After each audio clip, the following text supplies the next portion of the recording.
I'm gonna use this gameplay commentary to teach you guys a little lesson. You ready? You listening?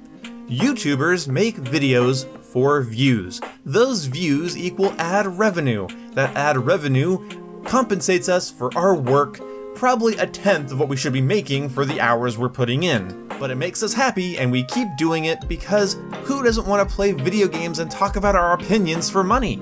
Alright, let's have a real candid conversation over some gameplay here.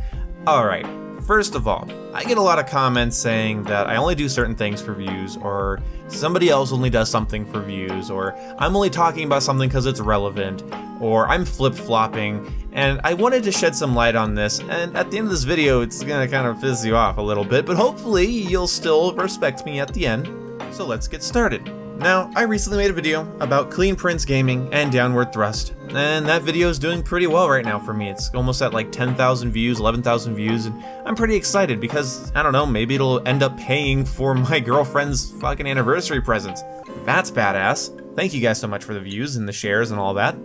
In that video, I tear into Clean Prince Gaming and Downward Thrust, but with the context of not really being about their channel, but the context is more about the repercussions of channels like theirs becoming overly popular. Now, I'm constantly told in the comment section of that video, and it's not terrible I guess, but it's pretty often, that I'm just doing what Clean Prince Gaming is doing. I'm just hopping on the bandwagon. Oh, I see it's popular to hate on these channels, so you're doing it too to get views and subs. And I wanted to just shed some light on this. And I'll do so by telling you a story. So, I had my sights set on Downward Thrust and Clean Prince Gaming a while back, probably about end of June, early July. Then July went by, I did videos on occasional things, and I still had my eye on them, but I was kind of worried that if I did a video and it wasn't really well done or funny, I'd get crucified for picking on popular channels, being the small channel that I am. Then I had a massive family tragedy at the end of July that set me back pretty hard emotionally and mentally. My channel took a break, my revenue took an even bigger break, and most of August went by without me doing anything that interesting. But throughout August, while I was spending a lot of time watching YouTube, and suddenly I noticed there were all these videos that I hadn't seen before about Clean Prince Gaming and Downward Thrust's content. People tearing into them, you know, debunking their shit and proving them wrong and all of that stuff. These are all puzzle pieces that equal why I make this video, so, you know, bear with me. I then see that I have an opening to finally make a Clean Prince Downward Thrust video.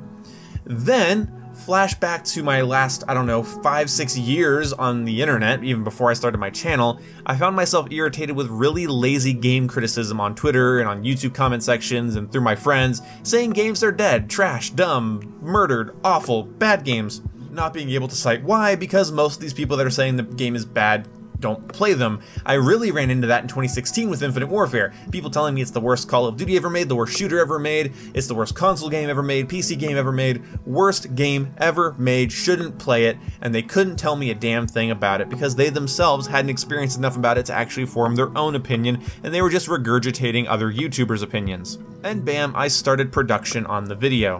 And by that I mean I wrote a script, and then I recorded audio, and then I stuck it to gameplay, and wham bam, thank you ma'am. And that's a true story. So basically, I'm always upset about this lazy game criticism. It really smacked me in 2016 with Infinite Warfare and how lazy the game criticism on that game was. And then I have my sights set on Clean Prince and Downward Thrust, and I procrastinate on making a video because I'm scared to kind of do it. And then, huge family tragedy sets me back, and then all these videos start showing up in my recommended about Downward Thrust and Clean Prince Gaming, and then I decide there's my opening, and I can make my video interesting by making it about the repercussions of these channels instead of just the channels themselves. The creative process is complicated. Staying relevant is hard. Staying funny, interesting, relevant, and keeping your integrity is very, very hard to do, and if you've never had to do it, you have no room to speak about it. As I was uploading that video, I knew it looked like I was just hopping on the hate bandwagon, and that, I don't know, I'll probably never tell this story about why I'm making this video now and what my feelings are behind it, so I'll just make my own content, speak for myself. One rule I'd always give to starting YouTubers, don't avoid topics that everyone else is talking about just because they've already talked about it. Your voice is special, and your unique spin on things should be valued by yourself and other people. And the part where I get all mixed up, and I feel a little bit hypocritical, is that, honestly, to God, I think there's a big problem with people hopping on hate bandwagons and shitting all over things just because everyone else is, doing it for views and traffic and revenue with no integrity, and I have a huge problem with that. That's why I don't make videos on relevant things unless they're also relevant to me personally. The last topic I chimed in on several times was the women in Battlefield 5 thing, because I had something I felt strongly about and I wanted to get it out there. But I'm not blind to the fact that a relevant topic is going to get more views and make me more money, and I'm not going to pretend that doesn't excite me. So I'm constantly self-doubting whether or not I am becoming what I hate, or I'm not becoming what I hate enough to maintain relevance and revenue and making all this time I'm spending worthwhile. It's challenging. So if you ever see like your favorite Call of Duty YouTuber or Battlefield YouTuber suddenly switching over to Fortnite, or you see your favorite vlogging channel suddenly taking on politics, and you wonder, are they just doing this for views and traffic? Do they have any integrity at all? The answer is going to piss you off, but you'll never know. You'll never know why somebody takes the focus of their channel and directs it to a game that they've originally said they hated. Because you're not dealing with a network, you're not dealing with broadcasters and publishers, you're not dealing with that, you're dealing with a person behind a computer that is basically running their channel on feelings and emotions and thoughts and opinions, and it is hard. The people that are able to do that and are also entertaining and fun to listen to and watch are just, goddamn, they're so fucking hard to find. There's so much more I could talk about on YouTube, but I want to make this video a bit shorter, and I'm just going to end it by saying this. Start a YouTube channel. Whether it's with your phone, with the Xbox or PlayStation DVRs, whether you're recording your screen, whether you want to do funny skits, or whether you want to just sit in front of your webcam and rant about politics, I don't care. Make content in any way that you can. Any way that you can. Make content 1 to 2 times a week for 5 months. After 2, you will realize so much about this platform and what YouTubers go through just from 2 months of uploading twice a week. If you have decent enough upload bandwidth, try streaming.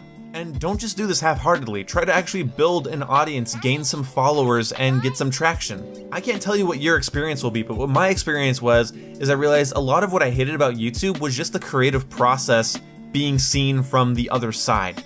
And I really hope you guys try this out. It'll give you a much better perspective on what YouTube is. You will not be able to watch a YouTube video the same way if you try that for just a little under half a year.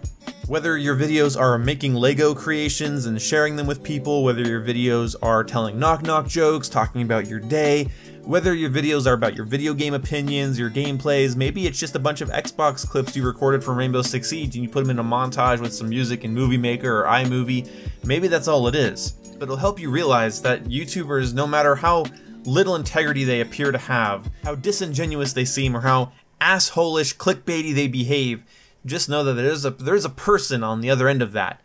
And the thing is, trying to balance creativity and relevance and integrity and relevance and growing your channel while also being yourself, it's an incredibly hard challenge, and you'll learn that through making your own videos. Like I said with my Clean Prince gaming video, there was a lot of little puzzle pieces that no one gets to see in between me having the idea and the video uploading, so the reason the video's up online and everyone can see it is kind of a mystery to most people.